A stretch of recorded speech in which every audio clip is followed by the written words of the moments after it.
घने जंगल में हवा और तेज हो चुकी थी। विक्रम फिर बेताल को अपने कांधे पर उठाकर चलने लगे। बेताल बोले, विक्रम, तुमने पिछले रहस्य का उत्तर तो दे दिया, लेकिन असली डर अभी बाकी है। सुनो, आगे क्या हुआ। तहखाने का लोहे का दरवाजा धीरे धीरे खुल रहा था। अंदर इतना अंधेरा था कि मशाल की रोशनी भी कांपती हुई लग रही थी। आरवी ने घायल राजकुमारी को पीछे किया और तलवार कसकर पकड़ ली। तभी दरवाजे के अंदर से भारी आवाज आई, कौन है जिसने मेरी नींद तोड़ दी। अचानक जमीन हिलने लगी। दरवाजे के भीतर से एक विशाल आकृति बाहर निकली।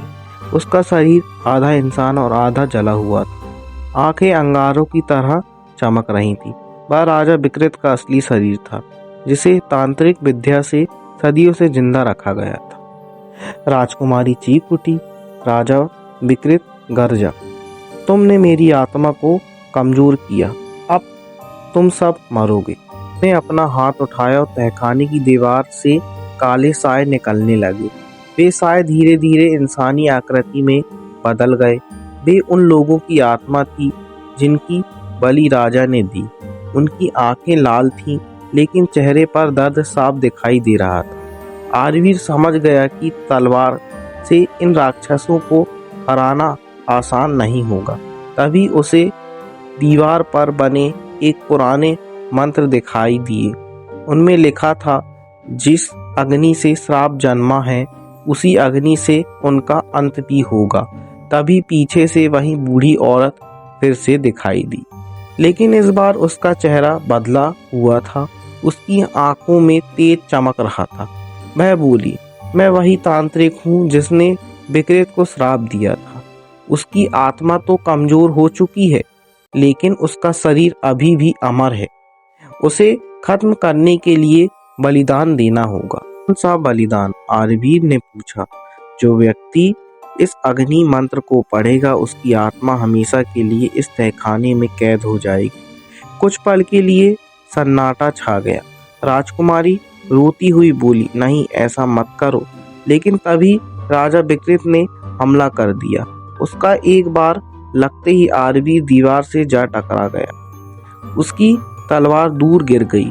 चारों तरफ आत्माओं की चीखें गूंजने लगी। मसाले बुझने लगी। तहखाना टूटने लगा। तभी आरवीर धीरे धीरे उठा। उसके चेहरे पर डर नहीं था। उसने कहा, अगर मेरे बलिदान से यह श्राप खत्म हो सकता है तो मैं तैयार हूँ। राजकुमारी की आंखों से आंसू बहने लगे। आरवीर मंत्रों के सामने खड़ा हो गया। उसने आंखें बंद की और मंत्र पढ़ना शुरू किया। जैसे जैसे मंत्र गूंजने लगे, तहखाने के बीच आग का बड़ा गोला बनने लगा। वह तूफान की तरह घूमने लगी। राजा विकृत पहली बार डर गया। नहीं, यह नहीं हो सकता, वह चीखा। लेकिन अब बहुत देर हो चुकी थी। आग की लपटें पूरे तहखाने में फैल गईं। दीवारों पर बने मंत्र चमकने लगे। काले साए एक एक करके जलने लगे। राजा विकृत दर्द से तड़प उठा। उसका शरीर राख बनने लगा। लेकिन उसी समय आरवीर के शरीर से भी रोशनी निकलने लगी। उसकी आत्मा धीरे धीरे उस अग्नि में समाने लगी। राजकुमारी चीख पड़ी, आरवीर! आरवीर मुस्कुराया। अब यह राज्य हमेशा सुरक्षित रहेगा। अगले ही पल एक भयानक विस्फोट हुआ। पूरा तहखाना आग में डूब गया। जब राजकुमारी की आंख खुली, वह महल के बाहर थी।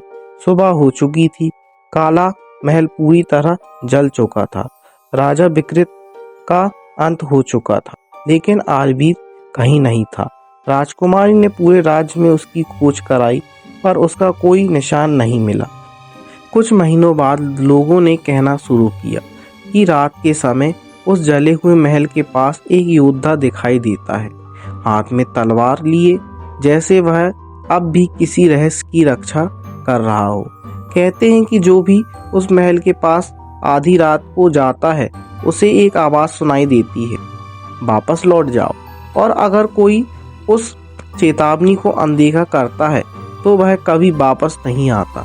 बेताल ने कहानी खत्म की और फिर हंस पड़ा। तो विक्रम, बताओ, क्या आरवीर सच में मर गया था या उसकी आत्मा अब भी उस महल की रक्षा कर रही थी? विक्रम ने उत्तर दिया, आरवीर का शरीर भले ही नष्ट हो गया हो, लेकिन उसका बलिदान उसे उस महल का रक्षक बना गया। उसकी आत्मा वहीं रहकर उस बुरी शक्ति को फिर जागने से रोक रही थी। बेताल मुस्कुराया, तुम हमेशा सही उत्तर दे देते हो विक्रम, लेकिन याद रखो, कुछ रहस्य ऐसे होते हैं जिन्हें जानना ही सबसे बड़ा श्राप बन जाता है। इतना कहकर बेताल फिर अंधेरे में गायब हो गया। जंगल में फिर वह डरावनी हंसी गूंजने लगी।